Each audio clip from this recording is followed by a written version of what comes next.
Hey guys, welcome to today's video. We're going to be talking about the Rams vs 49ers game and breaking it all down. Before we get started though, please drop a quick like and a sub on today's video. That would really help my channel grow. I'd really appreciate that. That said, let's dive right into the video, and I hope you enjoy.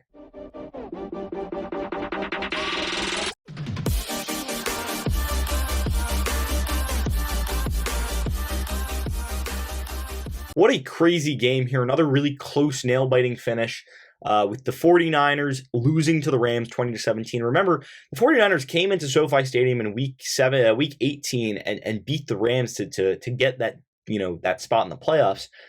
So they were in the playoffs because they beat the Rams, but they weren't able to do it again, and they fell short of beating the Rams here. And the Rams really came back and won this game. The 49ers were up 17-7 at one point. George Kittle touchdown off a throw from Jimmy Garropolo, and Garropolo had this offense rolling. He was doing what he had to do.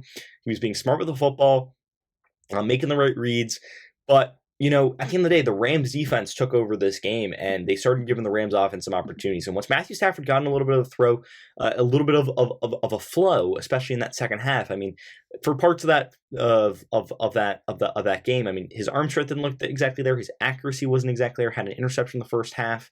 Should have had another one in the second half when he underthrew a route for Van Jefferson and OBJ, and it was right in Jaquowski's hands, like right in his hands, and he dropped it. So Stafford's arm strength and accuracy wasn't exactly there all day, but still 31 for 45, 337 yards, 2 touchdowns to Cooper Kupp and an interception.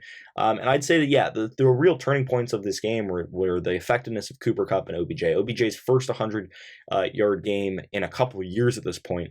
Had 9 catches for 113 yards. Cooper Kupp had 11 catches for 142 yards and 2 touchdowns. Really big after the catch, and was really that guy for the Rams to just keep moving the ball down the field. He's going to be big in the Super Bowl for them, as well as OBJ. But Matthew Stafford, he grew in this game. Once he started making the right reads and made the right throws, he did what he had to do and got his team into a position to succeed. So the Rams will move on next week to play or 2 weeks rather, to play the Bengals. But it was also a defensive effort too. Jalen Ramsey played well. Troy Reeder was all around the football with Nick Scott. The back end played well too. I mean, Eric Weddle, and then Darius Williams, who didn't have the best year this year compared to last year, but he's been solid. But all the moves the Rams made over the course of the season, they brought in OBJ halfway through the year. They brought in Von Miller. They got the job done. They paid a large amount of money or a large amount of draft capital to get Matthew Stafford in the building over Jared Goff, and it all panned out, right? They're in the Super Bowl now. They're back where they wanted to be for the second time in 4 seasons. First time since playing Tom Brady and the Patriots a couple of years ago in what was a very low-scoring affair back then. But nonetheless, this was a good game. It was a tight football game, and to be honest, I think the way the Rams were able to keep it close was they pressured Jimmy Garoppolo. They really harassed him and made his life difficult. And if you look at the sack numbers, the Rams defense didn't have any sacks, right? The 49ers didn't allow a sack, and they've been good at that this season because they were pretty good offensive line. At the same time, there's a lot of pressure on Jimmy Garoppolo, especially in that second half, making him make those forced throws, those rush decisions, and that's what ended up costing them.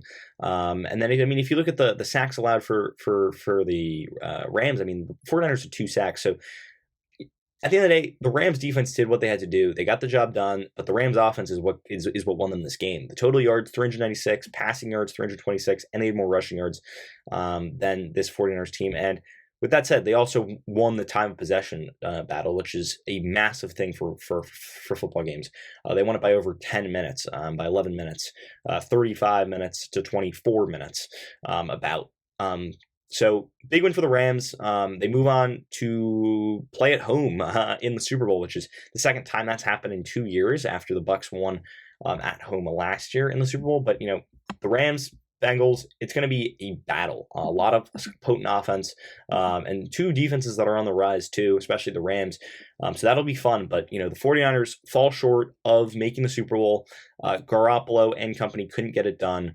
But the Rams, wow, this team is going to be exciting to watch in the Super Bowl. It's against the Bengals team that hasn't been in the Super Bowl in 33 years. And with that said, that's pretty much going to end the video for today. Did you agree with my analysis? Why or why not? Leave your comments and thoughts in the comment section down below. I'd love to hear what you guys have to say. Also, if you're new around here, please drop a like and a sub on today's video. I'd really appreciate that. And with that said, I hope you enjoyed the video. And until next time, see ya.